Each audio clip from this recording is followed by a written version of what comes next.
Assalamualaikum warahmatullahi wabarakatuh. Waalaikumsalam warahmatullahi wabarakatuh. Yang saya hormati Bapak Presiden PKS, Bapak Sekjen PKS, Bapak Ketua MPP PKS, yang saya hormati Gus Muhaimin Iskandar, Cawapres Pilpres 2024 dan hadirin sekalian.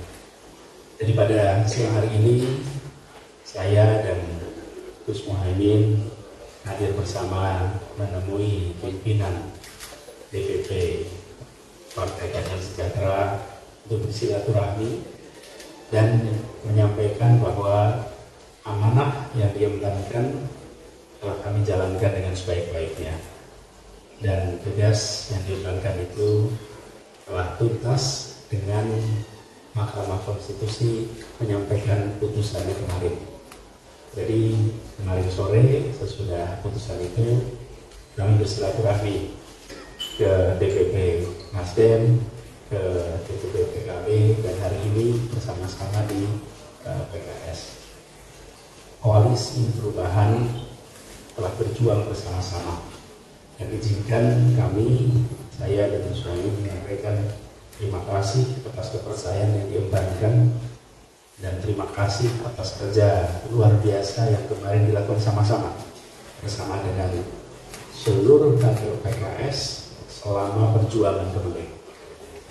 Karena itulah pada siang hari ini kita bersilaturahmi menyampaikan apresiasi itu, perjuangan yang luar biasa di seluruh wilayah, dari mulai masa kampanye yang pada fase persiapannya sampai pada fase penghitungan suara sampai fase pelunasan semua, dan konsistensi dilakukan secara terbuka. Kita lihat, dan itu saya sampaikan secara khusus terima kasih kepada seluruh keluarga besar PKS, dan kerja bersama ini bukan hal baru, dan insya Allah akan kita teruskan juga dalam perjalanan ke depan. Kita merasa apa yang telah kita torehkan kemarin, seperti disampaikan Bapak Presiden tadi, telah ikut mewarnai demokrasi Indonesia. Mudah-mudahan apa yang sudah dikerjakan bisa menjadi bekal untuk ke depannya. Kami sekali lagi menyampaikan terima kasih, dan insya Allah apa yang sudah kita kerjakan menjadi bekal untuk kita mengarungi amanat-amanat yang ada di masa depan. Itu saja dari kami, terima kasih.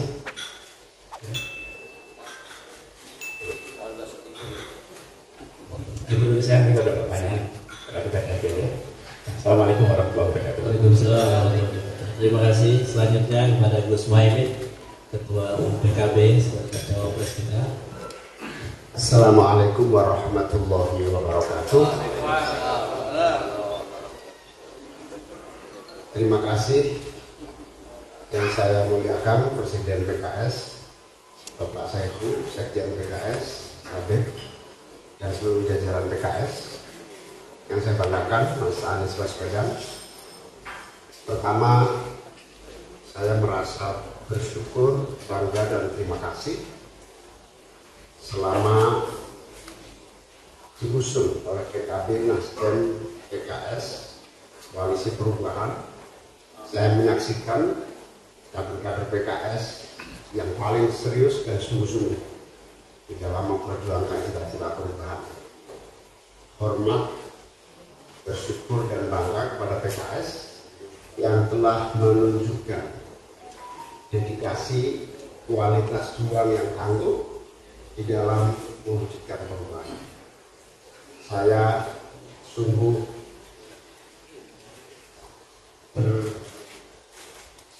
memberikan penghargaan yang tinggi kepada DPP PKS dan seluruh kader-kadernya yang telah begitu total di dalam berjuang mewujudkan perubahan. Dan semangat perubahan ini harus terus kita lanjutkan.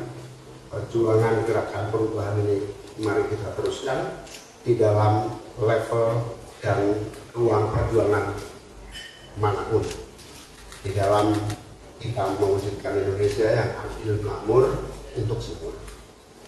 PKS sesuai dengan namanya memiliki visi keadilan dan sejahtera yang harus diwujudkan bersama-sama. Sekali lagi terima kasih. Jazakumullah ahsanul jazak. Allah akan membalas seluruh niat baik dan pengabdian kita. Amin. Saya akhiri pantun. Kecundang membeli es. Kalau mau berjuang, ya hanya dengan keras. Assalamualaikum warahmatullahi wabarakatuh. Singkat padat pantunnya. Selanjutnya langsung dialog. Dialog. Baik, silakan. 3 dulu. Kanan. Sebutkan Mas dari mana? Silakan. Terima kasih. Assalamualaikum warahmatullahi wabarakatuh. Waalaikumsalam.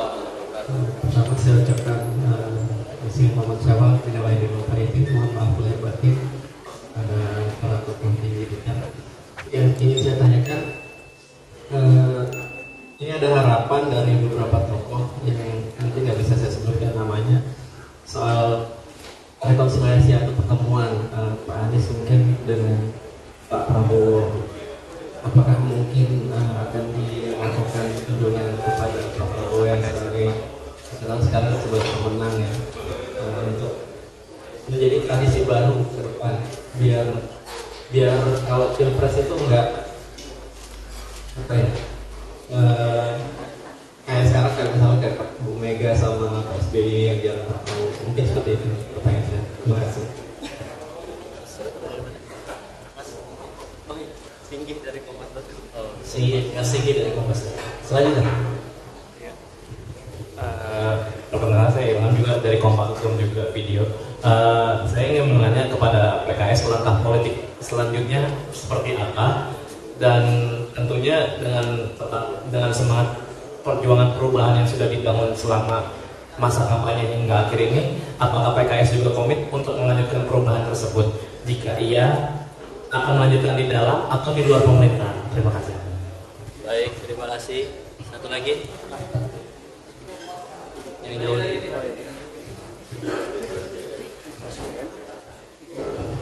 Ya, Assalamualaikum Bapak-Bapak semuanya. Perkenalkan saya Fadil dari Detikom. Yang saya mau tanyakan, ini kan berkembang usulan-usulan tentang Pak Anies kembali ke Jakarta, Pak Presiden PKS. Nah, kita ketahui PKS juga adalah pendukung setia dari Pak Anies ketika Pak Anies di Jakarta. Nah, kemudian apakah PKS akan mengambil langkah itu kembali menjawab rasa kangen dari masyarakat Jakarta untuk menaikkan Pak Anies kembali di Pilkada DKI? Terima kasih. Baik, terima kasih Presiden PKS.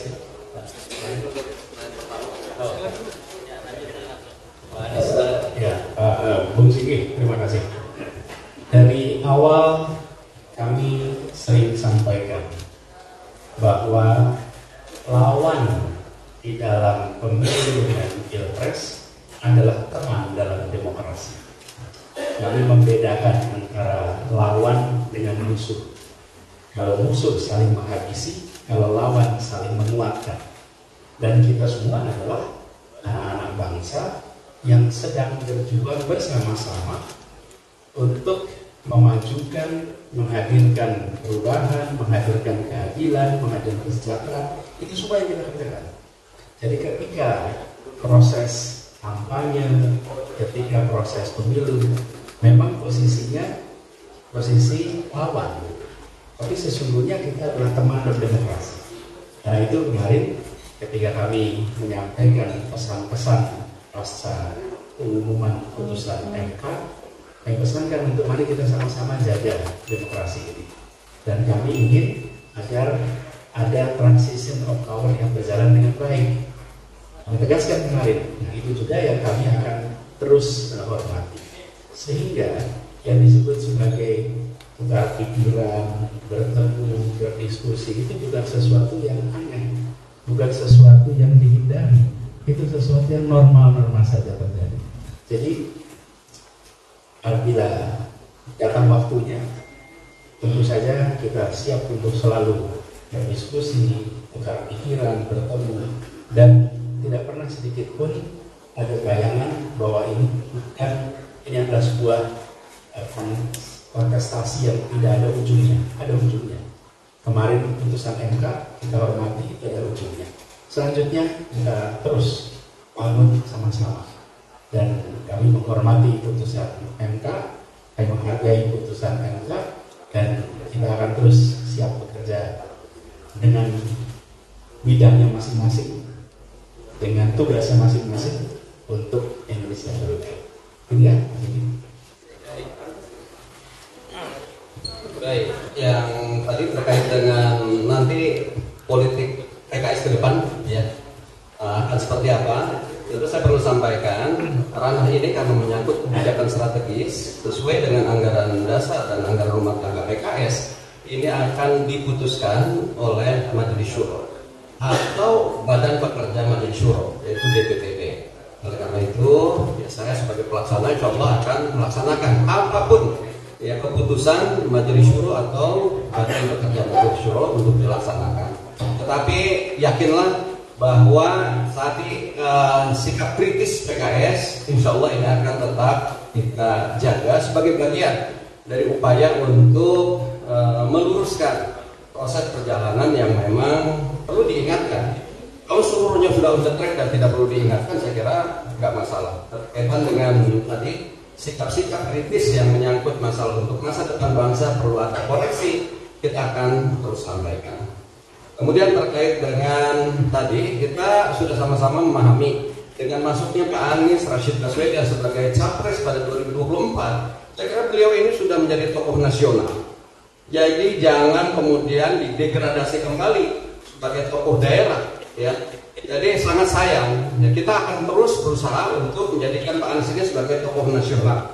Oleh karena itu mungkin ke depan, kalau kemarin kami sudah berusaha mengusung Pak Anies dan bekerja sekuat tenaga untuk memenangkan Pak Anies menjadi capres, saya kira di pilkada ini saatnya Pak Anies mendukung kader PKS untuk maju di DKI. Saya kira gitu ya. Pak, untuk penentuan sikap-sikap kritis itu kira-kira ada Majelis Syuro itu ada deadline-nya nggak, kapan gitu? Akan rapat ya? Belum ada penetapannya kapan. Baik. Gimana? Dilanjutkan atau cukup? Pak. Lagi Mas. Oke, berapa orang lagi? Udah cukup, dua lagi, satu lagi. Oke, dua ya. Perempuan. Izin saya Raka dari suara.com. Pertanyaan buat Pak Presiden PKS sama Gus Muhaimin. Ini kemarin Pak Surya Paloh sempat berstatement soal hak angket, bahwa beliau mengatakan bahwa sudah tidak up to date atau jauh dari harapan gitu dari PKS ataupun dari Gus Muhaimin sebagai ketua umum PKB. Bagaimana, apakah usulan hak angket ini akan terus dibawa sampai masa sidang selanjutnya setelah Idul Fitri ini? Terima kasih. Baik, terima kasih Mas. Mbak ya. Perempuan ada? Nah, cukup ya? Oke. Cukup. Silakan. Gus Pak Muhaimin. Udah pakai hijau terang dia. Iya.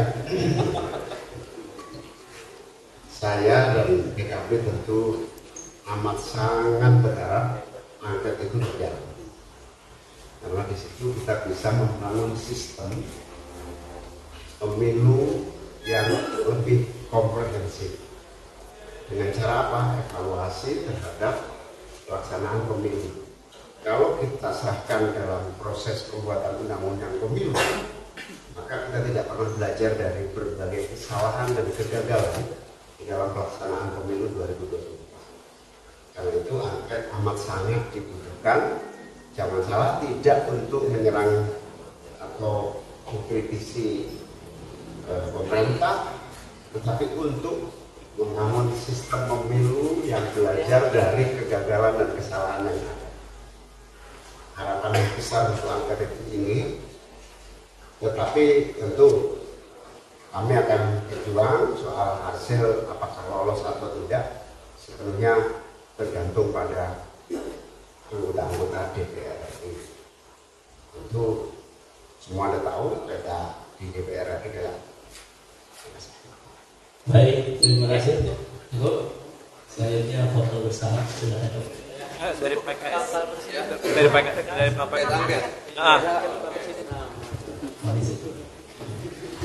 Jadi kaitan dengan hak angket ini sebetulnya kita tidak ingin mendiskreditkan lembaga-lembaga tertentu ya, tapi kita tujuan awalnya adalah ingin meluruskan proses demokrasi ke depan agar tidak ada penyimpangan seperti yang kita alami dan rasakan pada pemilu 2024 itu saja.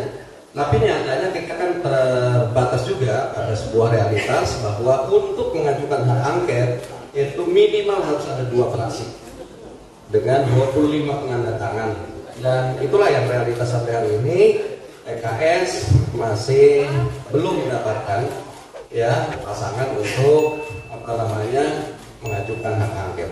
Jadi kalau seandainya ada ya kita akan ikut bergabung untuk penandatanganan hak angket itu.